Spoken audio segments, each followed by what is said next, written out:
Hello grade 6, it's Wednesday, April 29th. I'm recording this video at home today. It's going to be a very short video because it's a short week. Friday is a holiday and I think you already have enough work for the whole week. For today, again as always, I have a short tongue twister. Today the tongue twister goes as follows. 6 sleek swans swam swiftly southwards. 6 sleek swans swam swiftly southwards. I'm sure you can say it a lot faster than I. 6 sleek swans swam swiftly southwards. 6 sleek swans swam swiftly southwards. Wonderful. Second, grammar. Your homework was to put all verbs on the little fish paper in past simple tense. I'm sure you all did it. I'm uploading the answer key today, so please compare yourselves and correct yourselves. I am reading the first 5 to you, so the first 5 should be: Daisy brought some chocolates to the birthday party. I heard a new song on the radio. Peter read 3 books last week. Miss spoke Italian to the waitress. Peter understood during the class, but now he doesn't understand. And 2 more, my mother forgot to buy some milk and Susan had a baby in August. So those were the first 7. Compare yourselves to see if you got everything else right. Then today you have no new grammar homework because, as I said, it's a short week, but I'm going to explain, to give you some more additional information for the fairy tale. And I think I will explain this right away in German to make sure that all of you understand. Zum Märchen. Also am liebsten wäre es mir, ihr würdet dieses Märchen zusammen mit mindestens einem anderen Kind aus der Klasse machen. Wenn ihr sowieso mehr Kinder seht, also wenn ihr vielleicht auch zu 2 anderen Kindern Kontakt habt oder zu 3, könnt ihr die Gruppe auch größer machen. Maximal 4 können in einer Gruppe sein. Aber schön wäre es, wenn ihr mindestens zu 2 wärt. Ihr könntet es auch übers Telefon machen. Ihr müsst euch dazu nicht treffen. Ihr sollt, wie gesagt, ein Märchen schreiben. Märchen werden in der Vergangenheit geschrieben, also in dieser Zeitform, die ihr kennt, nämlich im Past Simple. Der Prinz trank und er ritt und er traf eine Prinzessin und also alle Verben in der Vergangenheit, wo ihr ja eine ganze Liste habt. Normalerweise spielen sich immer so gewisse Rollen ein in so einem Märchen, die müsst ihr aber auch nicht so einhalten. Ihr könnt entweder alles zusammen machen, aber bisher war es bei mir immer so, dass es dann immer einen gab, der besonders schön schreiben konnte, der dann geschrieben hat, einer, der schnell schreiben konnte, einer, der besonders gern malt. Also ihr macht das Märchen zwar zusammen, aber jeder hat bestimmte Rollen. Der eine denkt sich die Geschichte aus, der andere schreibt sie immer auf, einer formuliert sie vielleicht besonders gut, einer illustriert. Und ihr schreibt einfach drauf los, so gut ihr könnt. Ihr braucht eure Eltern nicht dazu, ihr könnt es ganz alleine machen, zusammen mit euren Freunden. Ihr habt diesen Zettel mit den Personen, die in so einem Märchen vorkommen, und ihr habt euren Zettel mit den unregelmäßigen Verben. Und wenn euch mal ein Wort fehlt, dann könnt ihr das auch einfach auf Deutsch hinschreiben, das korrigiere ich euch dann rein. Und am Ende der Woche schickt ihr mir einfach, was ihr geschrieben habt. Es wäre schön, wenn ihr nach jeder Woche so einen halben Zettel habt, sodass wir dann nach 4 Wochen 2 geschriebene Zettel zusammen haben. Und am Ende der Woche schickt ihr dann, wie gesagt, mir einfach diesen Entwurf, im Prinzip wie wenn ihr das alles im Unterricht geschrieben hättet. Also was ihr da zu Papier bringt, schickt ihr mir genau so, also ich hoffe, ich kann es einigermaßen lesen, ihr schickt mir das genauso, wie ihr es zusammen geschrieben habt, und ich korrigiere euch das dann, sodass ihr dann ab Montag wieder zusammen weiterarbeiten könnt. Und dadurch sind eure Eltern komplett raus und haben damit keine Arbeit. Und dann habt ihr diese Version korrigiert zurück, dann schreibt der abschreibt, schreibt es dann nochmal schön ins Reine und dann schreibt ihr in eurer Geschichte weiter. Am Ende schreibt ihr das dann komplett einmal schön illustriert dazu und dann kommt alles diese Reinschrift am Ende zusammen mit euren Bildern, das kommt dann auf einen Karton und diesen Karton tragen wir dann oder tragt ihr dann vor der Klasse vor, wenn wir uns dann hoffentlich vor den Sommerferien nochmal wiedersehen. Und die hängen wir dann auch in der Klasse auf, diese großen DIN A3 Kartons und die bringe ich mit. Da frage ich dann jede Gruppe, welche Farbe sie will und dann haben wir am Ende so 6, 7 Geschichten und die werden dann in der Klasse ausgestellt. Also es ist immer sehr schön, auch für eure Klassenkameraden dann die unterschiedlichsten Geschichten zu hören. Und demnach könnt ihr jetzt eigentlich, wenn ihr jetzt eure Grammatikübung gemacht habt, könnt ihr sofort loslegen und braucht dazu gar nicht mehr eure Eltern. Ja? Okay. This was in German. This was everything for today. Now I'm going to read a story to you. The story is a story about a Japanese dog. The dog's name is Hachiko. And some of you may know the film. It's a very beautiful film. And the film is based on a true story of a true dog. And this dog, named Hachiko, lived in Tokyo, capital of Japan. And he lived in Tokyo close to a very, very, very big train station. And the name of this train station is Shibuya. And Shibuya is such a big train station that every day hundreds of thousands of people go through this station. And the owner of Hachiko, der Besitzer, was called Dr. Ueno. And he worked at a university in Tokyo. And he went to work every day by train. And Hachiko walked to the train station every single day together with his owner. And then Hachiko went back home, he took a nap, and then when it was time for his owner to come back from work, Hachiko would go all by himself back to the train station, wait there for his owner to come back, and then walk him home. But then one day, sadly, Dr. Ueno, Hachiko's owner, died and didn't come home from work.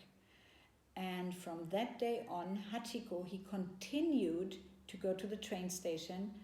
And for almost 5 more years, he went to the train station every single day by himself and waited there for his owner to come back home. And then, when it was dark again and his owner had not yet arrived, then Hachiko would walk back home all by himself. And people in the train station, they gave him water, they gave him food, they knew him very well. And then when he died, they all collected money, they all put money together so that a statue, a bronze statue, eine Bronzestatue, could be built to remember Hachiko. And this bronze statue is very, very famous in Tokyo. Shibuya is such a big train station that it's impossible to meet friends there, but the Hachiko statue is a very, very well-known meeting place. So if one day you go to Tokyo and you go to Shibuya station, which you will do because it's in the center and it's the biggest train station, then you will see this statue and you will always see people meeting there. So I'm going to read this story now to you, and I hope you enjoy it.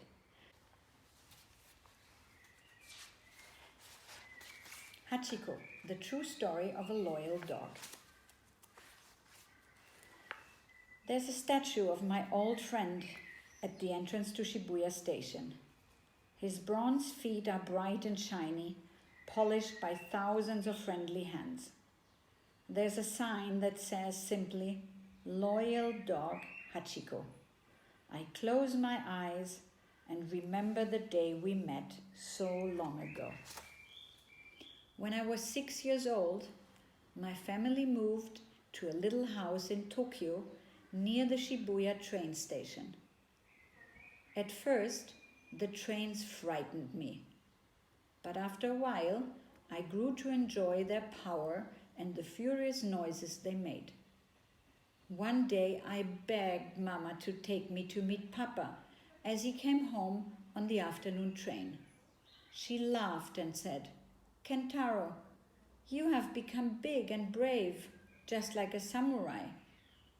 Together, we walked to the station.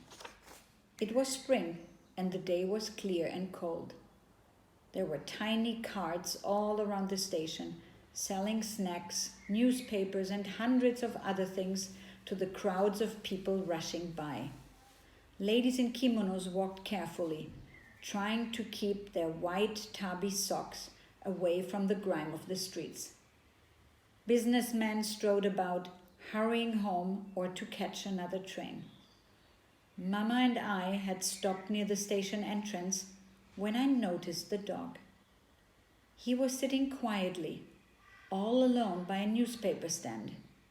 He had thick, cream-colored fur, small pointed ears, and a broad, bushy tail that curved up over his back.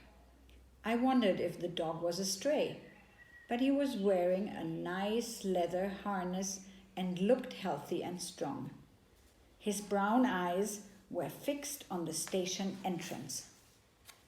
Just then, Papa appeared. He was chatting with an older man.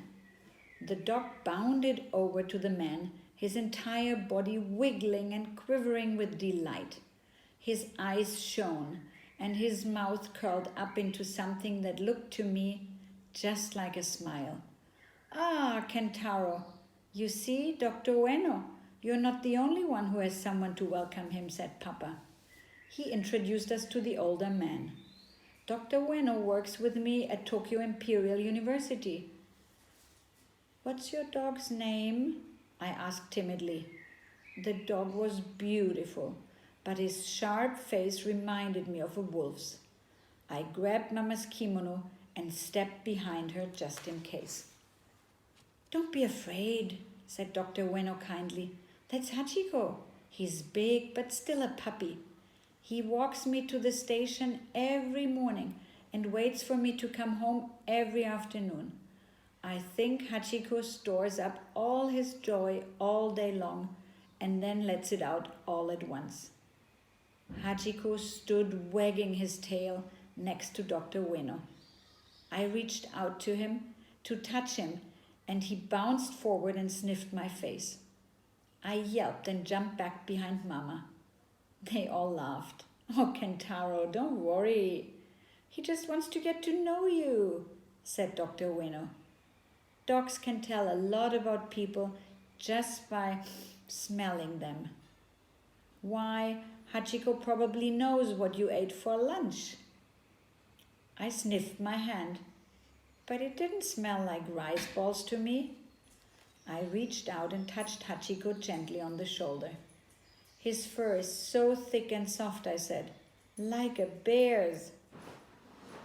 "Dogs like Hachiko once hunted bears in the north, where it's very cold and snowy," said Dr. Ueno, kneeling down next to me and rubbing Hachiko's ears. From that day on, I went to the station almost every afternoon. But I no longer went to see the trains. I went to see Hachiko. He was always there, waiting near the newspaper stand.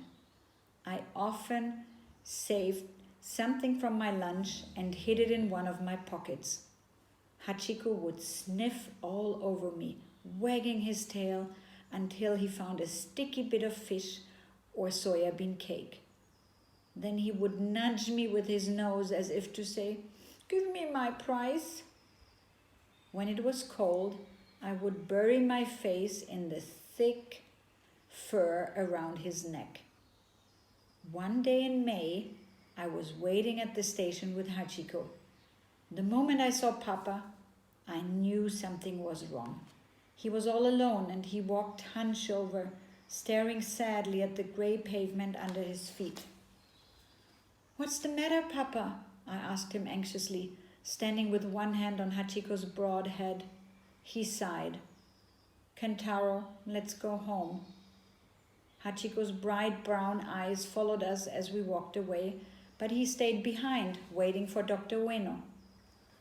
When we got home, Papa told us that Dr. Ueno had died that morning at the university. I was stunned. But what will happen to Hachiko? I asked, blinking hard to keep the tears back. What will he do? I don't know, said Papa. Perhaps Dr. Ueno's family will take him in. What about tonight? I asked. Can we go see if he's all right? Papa was very sad and tired, but he walked with me back to Shibuya Station. Hachiko was curled up by the newspaper stand. He wagged his tail when he saw us. Papa and I gave him water in an old bowl and some food. Hachiko ate and drank, but he kept looking up toward the station entrance for Dr. Ueno. Papa and I left even sadder than we had come. The next day I went back to check on Hachiko, but he was not there. Papa told me that Hachiko had been taken several miles away to live with some of Dr. Ueno's family. But I never see him again, I cried. Why can't he live with us? We don't have room for a dog, protested Papa. And Hachiko really belongs to Dr. Ueno's family now that Dr. Ueno is dead. Hachiko is better off having a home than sitting at a train station. But Hachiko had other ideas. A few days later, he was back at Shibuya Station, patiently waiting, his brown eyes fixed on the entrance. Hachiko had run back to his old home and from there to Shibuya Station. Mama and Papa let me take food and water to Hachiko every day. Mama grumbled a bit about the food, saying we couldn't afford to feed a big bear like Hachiko, but she always seemed to cook more rice than we could eat. Other people at the station took an interest in Hachiko. Men and women who rode Papa and Dr. Ueno's train stopped by to scratch his ears and say a few kind words. One day I saw an old man filling Hachiko's water bowl as Hachiko licked his hand. The old man's hair was streaked with gray and he was stooped as if he had spent most of his life bent over the ground. But his eyes were as sharp and bright as Hachiko's. Are you young Kentaro? The old man asked. I nodded. I'm Mr. Kobayashi. I was Dr. Ueno's gardener. Dr. Ueno told me that you and Hachiko often wait for the afternoon train together. Do you still take care of the house where Dr. Ueno lived? I asked. Yes, said Mr. Kobayashi. Hachiko comes back to the house every night to sleep on the porch. But in the morning he walks to the station just like he did with Dr. Ueno. When the last train leaves the station, he returns home. We were both silent. Then I asked, do you think Hachiko knows that Dr. Ueno died? Mr. Kobayashi said thoughtfully, I don't know, Kentaro. Perhaps he still hopes that Dr. Ueno will return someday. Or perhaps he knows Dr. Ueno is dead, but he waits at the station to honor his master's memory. As the year passed and Hachiko got older, he became very stiff and could barely walk to Shibuya Station. But still he went every day. People began collecting money to build a statue of Hachiko at the station. Papa, Mama, and I all gave money, and we were very happy when the statue was placed next to the spot Hachiko had waited for so many years. One chilly morning, I woke to the sound of Mama crying. What's wrong? I asked as I stumbled into the kitchen.